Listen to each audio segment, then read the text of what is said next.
Plastic की बोतलें mineral water और कोल्ड ड्रिंक्स के लिए इस्तेमाल होती हैं। इनको मार्केट में फ़रोख्त करने के लिए मुख्तलिफ़ अशिया बनाने के लिए इस्तेमाल किया जा सकता है। YPP यानी यंग प्लैनेट प्रोटेक्टर्स प्रोग्राम का ये पहला कोर्स माशरे के पसमानदा अरकान के नौजवान तलबा के लिए डिज़ाइन किया गया है।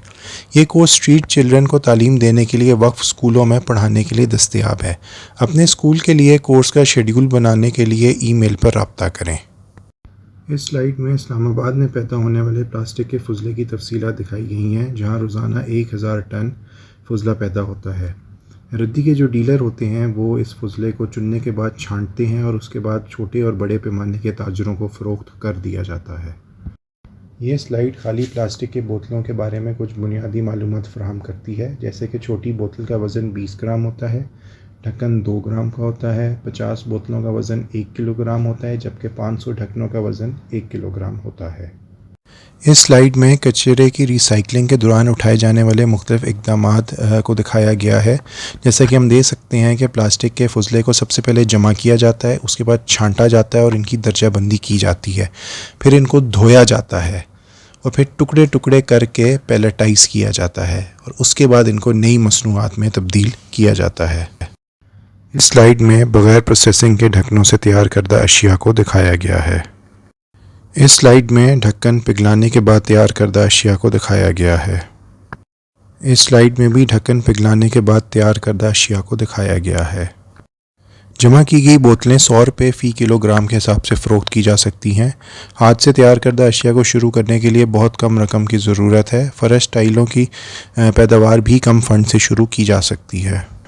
इस स्लाइड में रिसाइकलिंग लेबल्स के बारे में बताया जा रहा है। हम देख सकते हैं कि हमारे पास कुल 7 इकसाम के लेबल्स होते हैं, जिसमें जो सबसे पहला है उसको PETE बोलते हैं, जो कि पॉलीइथाइलीन टेरेफ्थलेट है। ये हमारी जो कोल्ड ड्रिंक्स होती हैं, पानी की बोतल जिसको मिनरल वाटर कहते हैं, या जूस की जो बोतलें होती हैं, कुकिंग ऑयल की जो बोतल होती है, उसमें इस्तेमाल होता है। दूसरी किस्म जो हमारे पास है वो जो है जी HDPE, जो कि हाई डेंसिटी पॉलीइथाइलीन कहलाता है। ये भी दूध के जो बोतलें होती हैं उसमें इस्तेमाल होता है। ब्लीच की जो बोतल होती है, ख़ास तौर पे जो शैम्पू की बोतल होती है, वो इनसे बनती हैं। तीसरी किस्म हमारे पास PVC है, जिसको पॉलीविनाइल क्लोराइड कहा जाता है।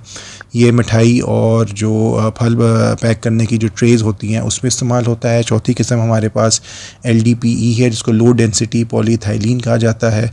ये शॉपिंग बैग्स में और जो सख्त किस्म के जो बोरियाँ होती हैं, ये उनको बनाने में काम आता है। पाँचवीं किस्म हमारे पास PP है, जिसको पॉलीप्रोपिलीन कहा जाता है। ये फर्नीचर में, खिलौनों में और जो बम्पर होते हैं उनको बनाने में काम आता है। छठी किस्म है पॉलीस्टाइरीन। ये भी खिलौनों में और सख्त और मजबूत किस्म की जो पैकेजिंग होती है, जिसमें ख़ास तौर पे फ्रिज और AC का मुंतकिल किया जाता है एक जगह से दूसरी जगह, उसमें इस्तेमाल होती हैं। सातवीं एक अदर के नाम से किस्म है, जिसमें बहुत सारी चीज़ें आ जाती हैं, जैसा कि फाइबर ग्लास आ गया, एक्रेलिक और वगैरह वगैरह। ये सीमेंट के फ़र्श की टाइलें बनाने में प्लास्टिक की बोतलों के इस्तेमाल की एक मिसाल है। ये प्रोजेक्ट इन 2 इंडोनेशियन बहनों ने शुरू किया था, जो कि सस्ते फुटपाथ बनाने का ज़रिया है। ये कोर्स स्ट्रीट चिल्ड्रन को तालीम देने के लिए वक्फ स्कूलों में पढ़ाने के लिए दस्तयाब है। इस प्रोग्राम के लिए तैयार करदा इसी तरह के दूसरे कोर्सेज़ मुस्तक़बिल करीब में मुतारिफ़ कराए जाएंगे। मुस्तक़बिल में भी हमारे YouTube चैनल पर इस नेक मकसद से बाखबर रहें। शुक्रिया।